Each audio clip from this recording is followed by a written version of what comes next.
pasado alguna vez que al terminar de contar un chiste nadie se ríe y entonces te das cuenta que olvidaste narrar una parte crucial del mismo? Al parecer, esto también sucede en la sala de edición y hay ocasiones en las que ciertas escenas que se quedaron fuera de la versión final de una película pudieron habernos ayudado a comprender momentos que de otro modo resultan confusos y sin sentido. Hola nuevamente, esto es Intermedio y hoy te vamos a presentar 9 escenas borradas que explican agujeros en la trama y momentos confusos en las películas. Número 9. El Arca de la Alianza.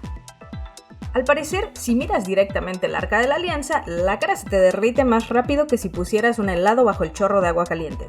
Quizás el sentido dramático de este superpoder del arca es bastante válido. No ser arrogante en presencia de Dios, no ser un nazi desgraciado, etcétera, etcétera. Pero en el sentido estricto del argumento de la película, la trama nunca nos explica cómo es que Indy sabe que debe cerrar los ojos al momento en el que el arca se abre. Bueno, resulta que todo esto había sido explicado en una escena en la que Indy y Sallah visitan a Iman para que éste examine y traduzca el báculo de Ra. Es entonces que Iman le advierte a Indy que no debe tocar el arca ni mirar en su interior cuando se ha abierto.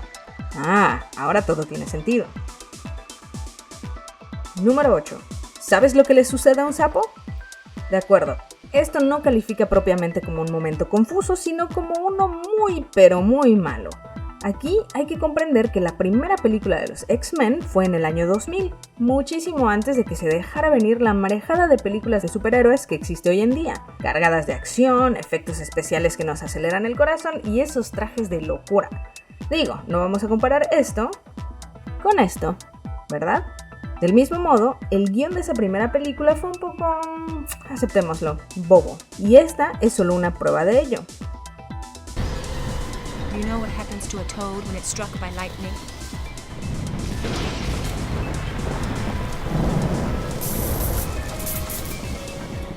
The same thing that happens to everything else. Originalmente, el sapo debía tener una frase característica que repetiría a lo largo de la película, misma que siempre comenzaría con ¿sabes lo que le sucede a un sapo cuando...? A la cual le iban a poner finales distintos en cada ocasión. Aunque eso no hubiera salvado el mal chiste de Storm, por lo menos le hubiera dado el contexto que necesitaba.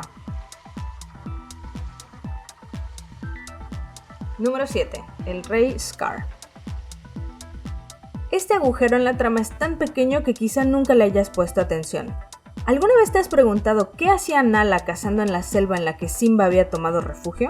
Según la secuencia de escenas, todo parecía indicar que Nala simplemente salió de cacería un día y llegó casualmente a la selva. Pero si nos remontamos a las épocas en las que Simba era un cachorro y huye del reino, entonces recordaremos que entre Pride Lands y la selva hay de por medio un desierto en el que Simba casi se muere. Resulta que hay una escena musical en la que se explica que Nala también está en exilio después de que Scar intenta seducirla. Por supuesto, esta escena era demasiado para una película de Disney, así que se fue al basurero en la sala de edición, pero la obra de teatro sí la incluyó. Número 6. ADN alienígena. Aunque Prometheus resultó un poco confusa y mucha gente se metió en batallas campales sobre el significado de la primera escena, algunos argumentando que era la creación del ser humano y otros que era su destrucción, la realidad es que no es del todo difícil llegar a la conclusión de que los ingenieros estaban creando a la raza humana usando esa sustancia viscosa de color negro, y que no somos otra cosa más que una mutación de su ADN. Sin embargo, eso hubiera sido muchísimo más fácil de entender si hubieran dejado la escena inicial alternativa en la película. En dicha escena, en lugar de un triste y solitario extraterrestre haciendo algo que podría tomarse por completamente arbitrario, tenemos a varios de ellos en lo que parece más claramente ser un sacrificio ceremonial. Y ¡boom! Súbitamente es un poquito más fácil comprender que el propósito de la sustancia viscosa era crearnos y no destruirnos. Número 5. ¿De dónde salió el virus?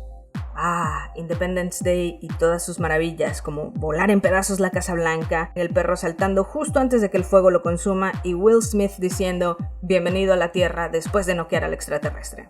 Sin embargo, entre los múltiples agujeros en la trama de esta película, el que parece molestar a todo mundo por igual es cómo rayos fue que Jeff Goldblum logró infectar a una nave extraterrestre con un virus de computadora usando una PowerBook cuando todos sabemos que las Mac no son las más compatibles del mundo. Y aunque muchos quizás ni siquiera se lo hayan preguntado, porque estaban muy ocupados disfrutando de las explosiones, resulta que sí hay una explicación. En una escena borrada, se explica que el personaje de Jeff Goldblum logró usar la tecnología de la nave estrellada para desarrollar un virus que fuera compatible con la programación alienígena, pero luego decidieron no ponerla. Editores. Número 4. El día libre más costoso de la historia. Ferris Bueller's Day Off es una oda a la pseudo-delincuencia juvenil, la rebelión contra las reglas y básicamente es también una aseveración muy clara de que todos los directores de escuela son unos desgraciados. En un solo día, Ferris hace de todo, como irse a Chicago, entrar a un juego de béisbol, comer en un restaurante carísimo, entrar al museo, lo cual nos lleva a preguntarnos ¿de dónde ha sacado dinero para hacer todo esto? Después de todo, es solamente un adolescente y ni siquiera trabaja. Aunque esto haya sucedido en los 80s, aún en ese entonces uno tenía que pagar por todas estas cosas. Resulta que hay una escena borrada en la que Ferris se roba un bono convertible de su papá y lo cambia por efectivo. Al final, la escena fue borrada porque el estudio decidió que esa escena hacía ver a Ferris como un ladrón. No voy a decir mi opinión personal al respecto, pero ¿es en serio? Número 3. Jack contra Lovejoy. ¿Alguna vez te has preguntado cómo es que en Titanic el personaje de Lovejoy está en perfectas condiciones en una escena, pero en la siguiente tiene una herida en la cabeza y está ensangrentado? Quizás no, quizás simplemente no te importa el bienestar de uno de los villanos de la película. Pero si sí te lo has preguntado, aquí vamos a darte la respuesta y por fin podrás dormir tranquilo. Entre las múltiples escenas que se tuvieron que cortar para hacerla aguantable para el ser humano promedio, hay una en la que Lovejoy está persiguiendo a Rose y Jack en un salón, y después de un rato de hacerle al gato y al ratón, es embestido por Jack, quien le estrella la cabeza contra un cristal. Sin embargo, como esto hacía quedar a Jack como un poco amenazante y peligroso, el director James Cameron decidió que la escena se vería mejor en el bote de basura que en la versión final de la película. Número 2. Bernie y Bernard. La versión fílmica de Watchmen no fue muy bien recibida por el público, principalmente entre aquellos que no estaban familiarizados con la novela gráfica. Quienes sí la habían leído conocen perfectamente a los personajes de los que hablamos en esta entrada, Bernie y Bernard, que son el vendedor ambulante y el joven que lee el cómic llamado Relatos del Navío Negro, una trama secundaria de bastante peso en la novela gráfica.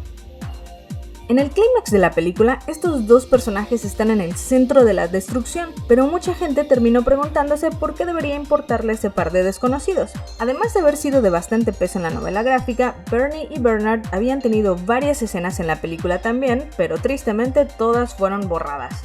Afortunadamente, estas fueron incluidas en la versión final del director. Número 1. El unicornio. Esta es un poquito más difícil, ya que dependiendo de tu edad es posible que ni siquiera cuente para ti como una escena borrada. Al día de hoy la película Blade Runner cuenta con 7 versiones. Sí, 7. Pero la edición del director es la más disponible a nivel mundial y en ella sí se incluyen las escenas que trataremos a continuación. Todas las versiones de la película terminan en la misma escena. Deckard encuentra un unicornio de origami cuando está a punto de huir con Rachel. Pero si tienes más de 30 años, seguramente viste la película como salió en el cine originalmente y entonces para ti este final fue muy confuso porque el unicornio carecía de significado. Cuando las versiones subsecuentes de la película salieron, se había incluido en ellas una secuencia de sueños de Deckard en los cuales se muestra un unicornio corriendo por el bosque. Este es uno de los pilares sobre los cuales se sustenta la teoría de que Deckard es en realidad un replicant y que Gaff le dejó el unicornio de origami porque ha visto sus sueños. Esa es nuestra lista, dinos qué te pareció en los comentarios. Si sabes de otras escenas borradas que dejaron sin explicación partes del argumento, cuéntanos al respecto. Para más curiosidades sobre tus películas favoritas, suscríbete a Intermedio, donde encontrarás eso y mucho más.